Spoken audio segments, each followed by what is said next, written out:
오늘 우리에게 주시는 하나님의 말씀은 고린도후서 4장 18절입니다. 신약 289면에 있는 고린도후서 4장 18절 말씀을 제가 봉독하겠습니다.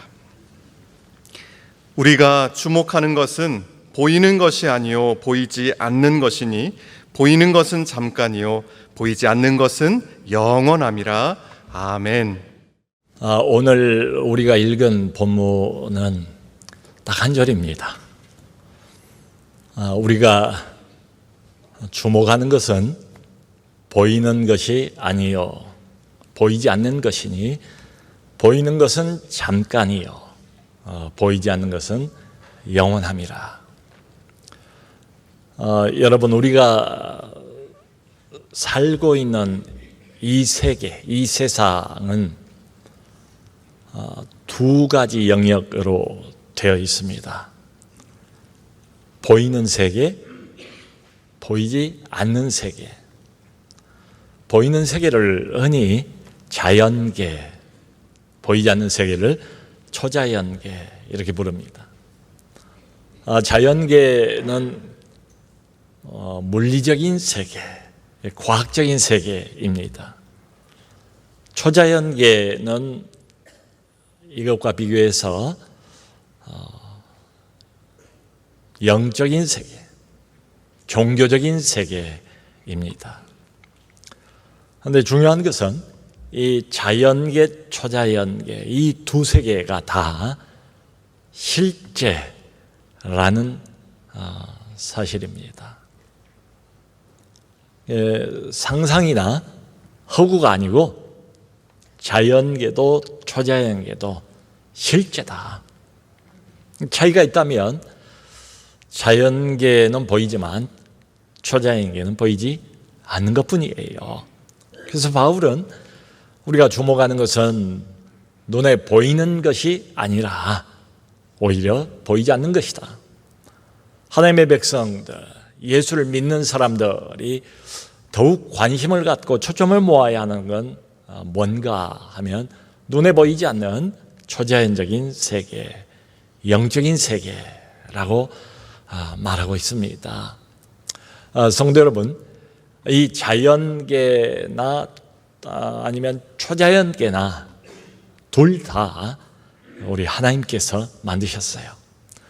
그리고 지금도 애로부터 지금까지 앞으로도 영원 무궁토록 이 두 세계를 우리 하나님께서 계속 다스리고 계세요. 지배하고 계세요.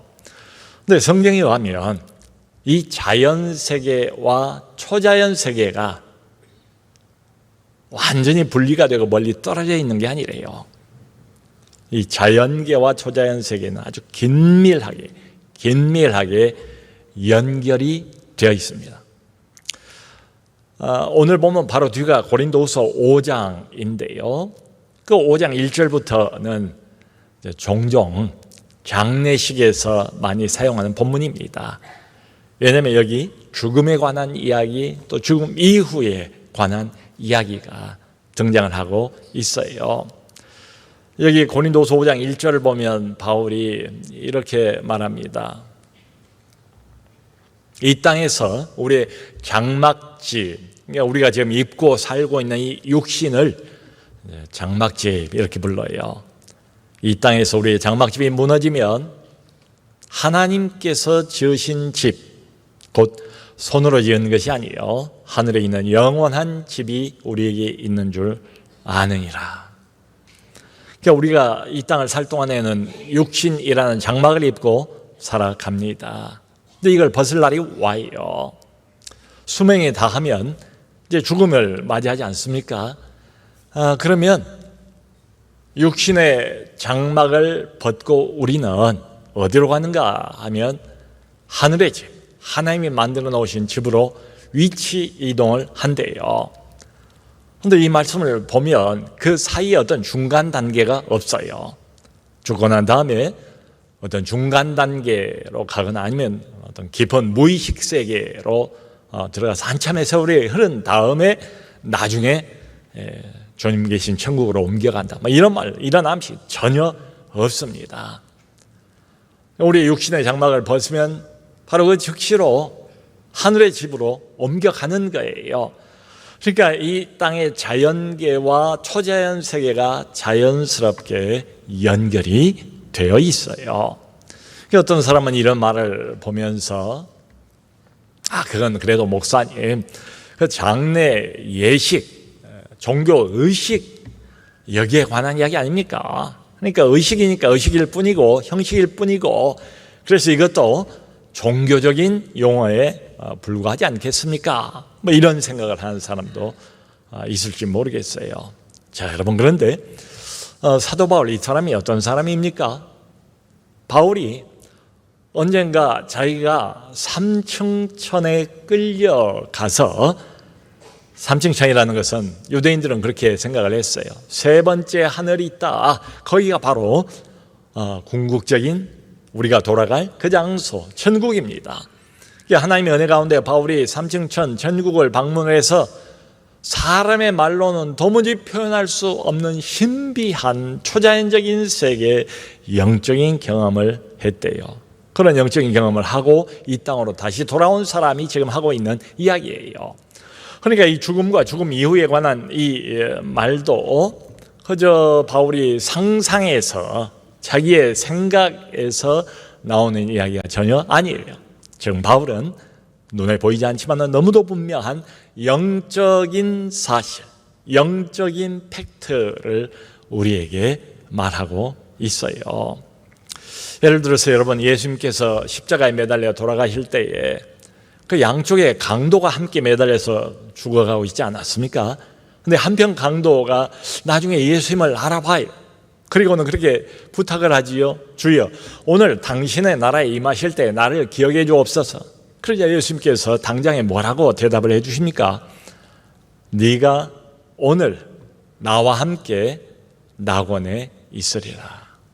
오늘 네가 나와 함께 낙원에 있으리라. 그러니까 이 말씀은 죽어가는 강도에게 막연한 위로, 그게 아니지요. 어떤 추상적인 이야기, 그거하고 상관이 없어요. 매우 구체적으로 시간과 장소를 말씀을 하시잖아요. 시간은 오늘입니다. 죽고 난 다음에 한참 세월이 흐르고 먼 미래 언젠가, 이게 아니고 오늘. 그러니까 시간이 흘러가고 있잖아요. 그 시간의 흐름 가운데서 오늘이 있고 내일이 있는데 내일도 아니고 바로 오늘, 죽음 이후의 즉시로, 이런 뜻이지요. 그리고 네가 나와 함께 낙원, 알 수 없는 미지의 어떤 세계가 아니고 낙원, 분명하게 장소를 말씀을 해 주세요. 그러니까 이렇게 보면 마치 내 친한 친구와 내일 어느 시간에 어느 장소에서 만날 것인가 만날 약속을 하는 것처럼 시간과 장소를 분명하게 구체적으로 말씀을 해 주세요. 자, 이런 걸 보면 우리의 자연계, 눈에 보이지 않는 초자연계가 이렇게 자연스럽게 연결이 되어 있어요. 여러분, 예수님께서 부활하시고 난 다음에 바로 그날 저녁입니다. 부활하신 날 저녁에 제자들에게 갑자기 나타나세요. 제자들은 이제 로마 병사들과 유대인들이 두려워서 문을 꼭 걸어 잠그고 숨어 있었습니다. 근데 예수님께서 어떻게 나타나셨는지 갑자기 제자들 눈앞에 나타나신 거예요. 그러니까 문도 벽도 맘대로 드나드세요. 제자들이 처음에 부활하신 주님을 보고 깜짝 놀라지요. 전혀 기대를 못했으니까요. 생각해 보세요. 죽었다가 사람이 사흘 만에 살아나가지고 갑자기 자기들 눈앞에 나타났다고 그러면 누구나 다 놀라지 않겠어요? 처음에는 자기들이 보고 있는 이것을, 보고 있는 그 부활체를 영으로 생각했대요. 유령으로 생각을 했대요. 예나 지금이나 이 점은 비슷한 것 같아요. 눈에 갑자기 생각 못했던 주님이 나타나시니까 영으로 생각하고 두려워했습니다. 그러자 주님께서 이런 말씀을 하세요. 영은 살과 뼈가 없지만 너희 보는 바와 같이 나는 있느니라 하면서 자기가 십자가에 못 박혀서 그 못자국이 아직도 선명한 손과 발을 보여주시더라는 거예요. 영은 살과 뼈가 없다. 하지만 너희도 지금 자연계에서 너희 육신의 눈을 가지고 시각을 가지고 분명하게 보고 있는 것처럼 나는 있느니라. 정말 육체로 부활을 하셨어요. 그러니까 그 육체를 볼 수도 있고 그 음성을 들을 수도 있고 원하면 그 손의 못자국을 발의 못자국을 만져볼 수도 있는 거예요. 그러니까 여기까지만 해도 분명한 과학적인 증거가 물리적인 증거가 되지 않겠어요. 그런데 예수님께서 한 걸음 더 나가십니다. 여전히 긴가민가 반신반의하고 있는 꿈인가 생신가 하고 있는 이 제자들을 위해서 한 가지 특별한 퍼포먼스를 보이세요. 너희 가운데 먹을 것이 있느냐. 제자들이 아까 저녁을 먹다가 남겨놓은 생선 한 토막을 드리니까 그걸 제자들이 보는 앞에서 시범적으로 보라고 말이죠. 일부러 그걸 다 잡수세요. 여러분, 음식을 먹는다는 것은 이건 자연계에 속한 일입니까? 초자연계에 속한 일입니까? 이건 물리적인 일입니까? 영적인 일입니까? 이거야말로 음식을 먹는 것 자체가 가장 자연적인 일, 우리의 오감을 자극한 일 아니겠어요? 음식 먹을 때 어떻습니까? 우선 미각이 동원이 되죠. 음식을 보니까 시각이 동원이 되죠. 음식의 냄새는 또 어때요? 후각이 동원이 되죠. 또 음식을 씹는 소리를 낸 경우도 있잖아요. 청각, 음식을 만져볼 수 있지 않습니까? 촉각. 그러니까 우리의 모든 육신의 오감이 다 동원되는 게 음식을 먹는 일이에요. 지극히 자연 세계에 속한 일이에요. 그러면서 동시에 예수님은 벽을 마음대로 통과를 하기도 하고 이야기를 하다가 갑자기 사라지기도 하고 그래요. 그건 초자연계에 속한 일이지요. 자, 그러니까 이렇게 보면 같은 시간 같은 장소에서 자연계와 초자연계가 함께 공존을 하고 있습니다. 여러분, 우리가 살아가고 있는 이 세상은 두 가지 실제로 구성이 되어 있다. 하나는 자연계, 하나는 초자연계. 이게 그리스도인의 생활이란 건 뭔가 하면 바로 그겁니다. 자연계와 초자연계를 함께 살아가는 것. 이게 그리스도인의 삶이에요. 여러분, 사과를 가을이 됐으니까 맛 좋은 빨간 사과가 지금 많이 나오고 있잖아요. 그 사과를 반으로 딱 쪼갰다고 해봅시다. 그런데 어떤 사람이 그 반쪽만 들고 이게 온전한 사과입니다라고 주장할 수 있겠습니까? 아니죠. 사과는 사과인데 그건 반쪽 사과에 불과하지요. 나머지 반쪽을 갖다가 붙여놔야 이게 온전한 사과가 되지 않겠어요? 마치 그런 것처럼 자연 세계만 가지고 이게 우리가 알고 있는 세계의 전부다 이렇게 말할 수도 없고, 초자연계 영적인 세계만 가지고 이게 진짜 세계다라고 말할 수도 없어요. 하나님은 양세계를 다 만드시고 지금도 양세계를 다 움직이세요. 자연계와 초자연계가 만나서 하나가 돼야 이게 온전한 세상, 온전한 우주가 되는 겁니다. 자, 그런데 어떤 사람들은 교회는 열심히 다닙니다. 평생 교회를 다니면서도 초자연적인 세계는 성경에 나와 있을지 모르지만 사실은 없는 것처럼 여길 수도 있어요. 또 조금 양보를 해가지고 자꾸 성경에 그런 이야기를 하니까 초자연적인 세계가 있다 할지라도 이건 초자연적인 경험, 영적인 경험, 이건 자주 일어나는 일이 아니다. 어쩌다 아주 드물게 평생에 한 3번 정도 일어나는 것으로 생각할 수도 있어요. 한 번은 내가 하나님 만날 때, 거듭날 때, 중생할 때 한 번, 그 다음에는 내가 죽을 때, 죽음 이후에 영원한 세계로 간다고 그러니까 그때 한 번, 그리고 언제 오실지 모르지만 예수님이 재림하실 그때에 한 3번쯤 일어나는 것으로 생각할 수 있습니다.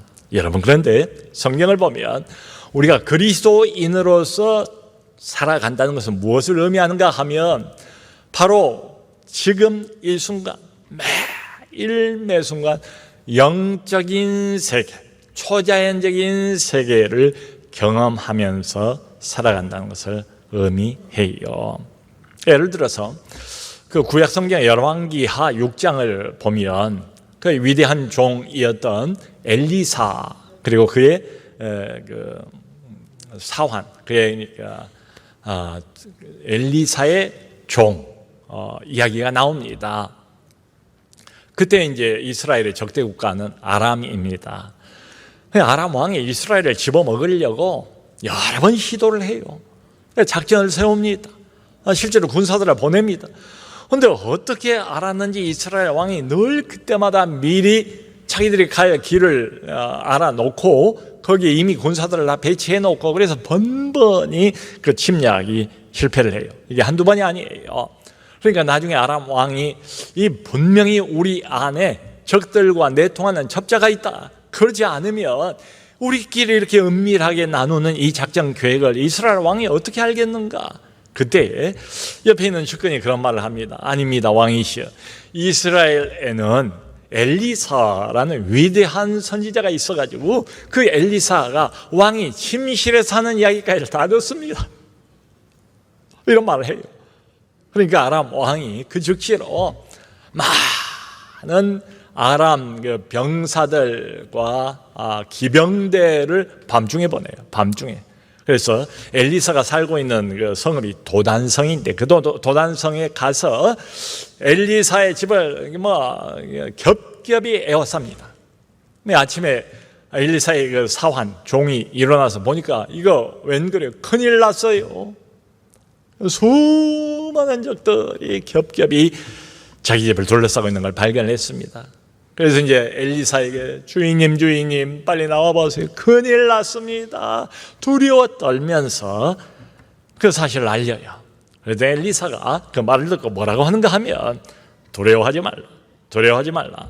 우리와 함께하는 자들이 저들보다 훨씬 많다 하면서 이렇게 기도를 해요.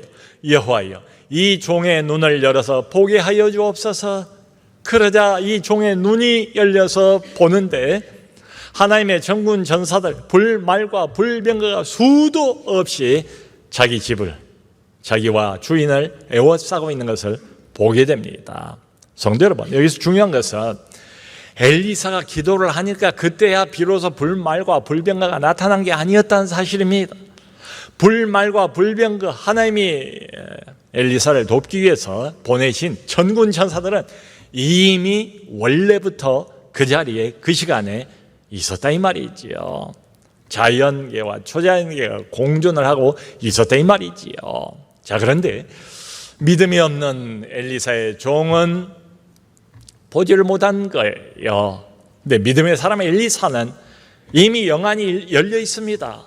그러니까 엘리사는 자연계에 이 땅에 발을 딛고 있으면서도 이미 초자연계를 아주 명백하게 분명하게 보고 있었던 거지요. 여러분, 신약으로 넘어오면 그 누가복음 9장에 유명한 변화산 사건이 있어요. 예수님께서 어느 날 제자 세 사람, 베드로와 야고보와 요한, 이 세 사람만 데리고 산 위로 올라갔습니다. 산 위로 올라가서 예수님의 용모가 변화가 되는데, 그래서 이름이 변화산이에요.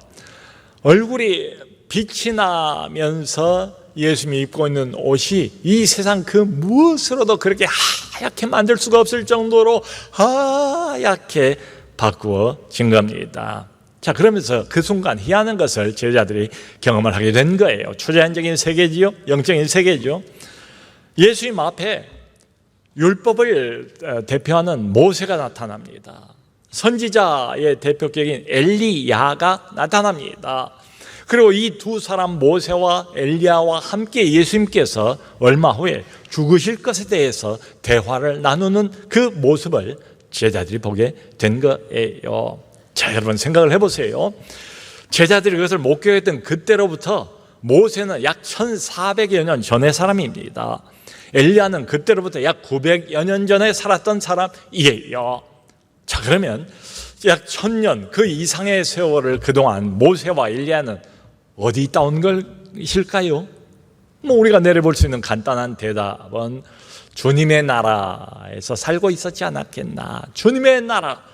그러니까 우리 눈, 자연계의 눈과 시각으로는 볼 수 없지만 현존하고 있는 다른 세계에 살고 있었다는 거지요. 여러분, 그 장면을 보면 변화산 위에서는 앞으로 예수님께서 죽음과 부활 이후에 얻으실 큰 영광을 제자들이 미리 경험하지 않습니까? 근데 산 아래에서는 나머지 9명의 제자들이 귀신 들린 한 아이에게서 그 귀신을 쫓아내기 위해서 안간 힘을 쓰고 있는 장면이 함께 등장을 해요. 그러니까 자연 세계와 초자연 세계가 함께 공존을 하고 있는 거지요. 여러분, 재밌는 것은 그 누가복음 9장 37절을 보면 우리 한글 성경에는 그 말이 먼저 그 단어가 먼저 등장을 해요. 이튿날 산 위에서 내려오셨대요.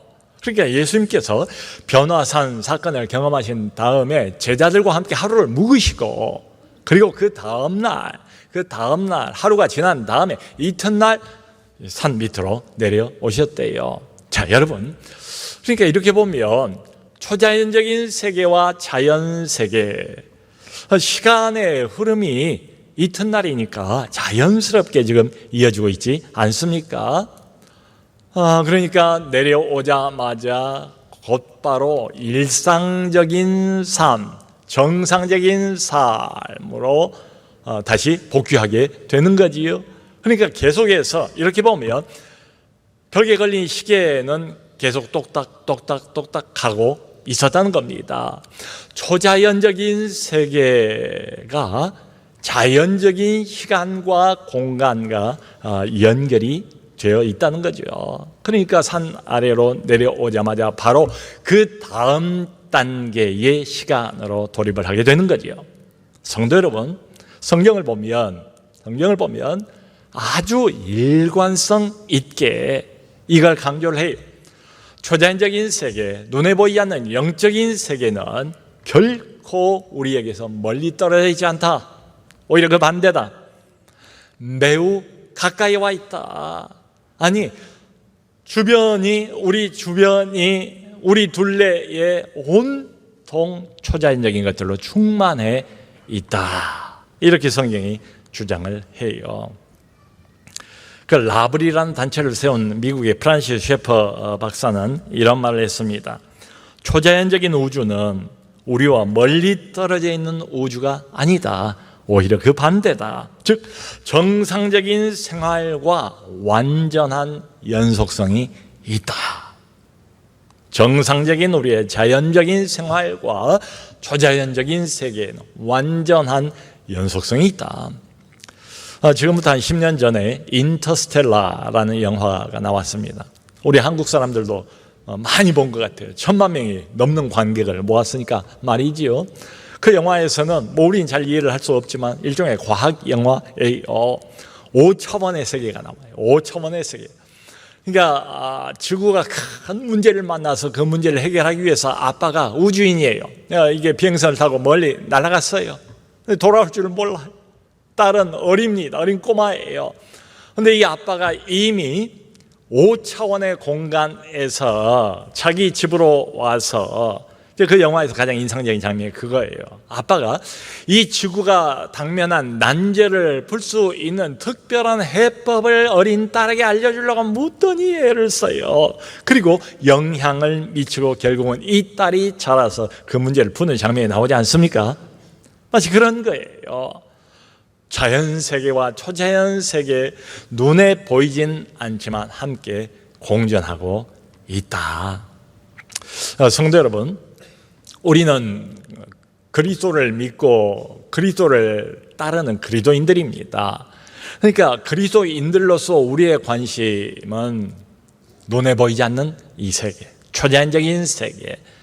우리가 더욱 주목하는 것은 바로 영적인 세계, 여기에 대한 관심이 필요하다는 거지요. 자, 그런데 이 말을 오해하지는 말아야 합니다. 그렇다고 해서 무슨 이상한 신비주의를 추구하자, 이런 말은 전혀 아니에요. 성도 여러분, 뭐 지금도 우리 주변에 무당, 점쟁이, 성경에 나와 있는 신접하는 자들이 있지 않습니까? 이 사람들도 보면 다 어때요? 초자연적인 세계를 추구하는 그런 사람들이게요. 근데 그들이 추구하는 초자연적인 세계는 어떻습니까? 그건 어둠의 세계이지요. 그건 악한 영들이 지배하고 있는 세계이지요. 그러니까 구약 성경을 보면 하나님께서 이런 자들은 살려두지 말고 다 죽여라 이렇게 말씀을 하시지 않습니까? 왜냐하면 잘못 이런 사람들하고 접촉을 하면 우리 영혼이 치명타를 입을 수도 있으니까 조심하라 말씀을 하는 거죠. 성도 여러분, 초자연적인 세계에 보이지 않는 영적인 세계에 어둠의 영들이 또 득식을 해요. 그 어둠의 영, 악한 영은 결단코 우리 인간을 인격적으로 대하는 법이 없어요. 오히려 반대입니다. 우리에게서 자유를 박탈하고 그리고 우리의 의지를 빼앗아 가요. 그래서 어떻게든 우리를 자신의 노예로 만들려고 애를 쓰면서 결국은 마귀의 일을 하도록 그렇게 우리를 몰아가요. 그런데 성경이 말하고 있는 건강한 신비, 진정한 영적인 세계의 이와는 아주 달라요. 예를 들면 사도행전 10장을 보면 거기 베드로가 나와요. 베드로가 어느 날 정오니까 12시입니다. 정오에 기도하러 지붕으로 올라갔대요. 이스라엘의 지붕은 되게 평평해요. 그래서 거기서 뭐 별거 다 합니다. 그래서 정오 기도 시간이 돼가지고 베드로가 기도하러 그 옥상으로 올라간 거예요. 기도하는데 하나님의 환상 하나를 보여주셨습니다. 하늘로부터 큰 보자기가 내려와요. 이른바 보자기 환상이에요. 근데 이렇게 쳐다보니까 그 보자기 안에 각종 짐승, 4발 달린 짐승, 기어다니는 짐승, 날아다니는 짐승이 다 득실을 모여 있는 거예요. 그래서 소리가 들리기를 베드로야 일어나 잡아먹으라. 베드로가 당장에 뭐라고 말합니까? 주님의 말씀이니까 아멘입니다. 순종하겠습니다. 이러지 않잖아요. 그럴 수 없나이다. 거절을 해요. 대번에. 그리고 거절할 수밖에 없는 이유도 말해요. 내가 어렸을 때 지금까지 속되거나 이게 구약 율법이 먹지 말라고 금지하고 있는 것들, 속되거나 더러운 것들을 내가 먹어본 적이 없습니다. 그랬더니 또 음성이 들리기를 하나님이 이미 깨끗게 하신 것을 속되다 하지 말라. 똑같은 환상이 3번 보이고 난 다음에 보자기가 하늘로 올라갔대요. 여러분, 그러니까 자기 할 말을 하잖아요. 거절부터 하잖아요. 감히 하나님 앞에서 초자연적인 신비한 영적인 경험을 하고 있는 중에도 정신이 멀쩡하게 깨어 있어요. 그 사도행전 그 앞에 9장을 보면 이번에는 사울이 바울로 변하는 장면입니다. 바울 사도의 원래 이름은 사울 아니었습니까? 근데 다메섹에 살고 있는 예수쟁이들을 붙잡으려고 교회를 파괴하러 살기등등해서 다메섹으로 가고 있는데 갑자기 부활하신 그리스도를 만난 거예요.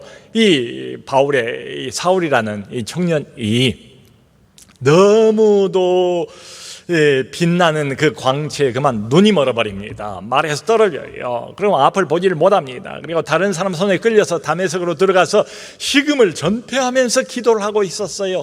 도대체 이게 무슨 일인가 하면서 말이죠. 근데 그때 동시에 다메섹에 살고 있는 아나니아라는 제자에게 예수께서 또 나타나세요. 나타나셔서 그렇게 지시를 해요. 명령을 해요. 아나니아야, 예, 내가 여기 있나이다. 지금 일어나서 직가라 하는 거리로 가서 다소 출신의 사람은 사울을 찾으라. 제가 지금 기도하는 중이라. 가라는 거예요. 사울이 교제하라는 거예요. 그의 눈에 안수하고 기도해주고 눈을 뜨게 해달라는 거예요. 그러니까 아나니아가 주님의 명령이니까 무조건 다짜고짜 순종하겠습니다. 명령 그대로 받들겠습니다. 이렇게 말하질 않아요.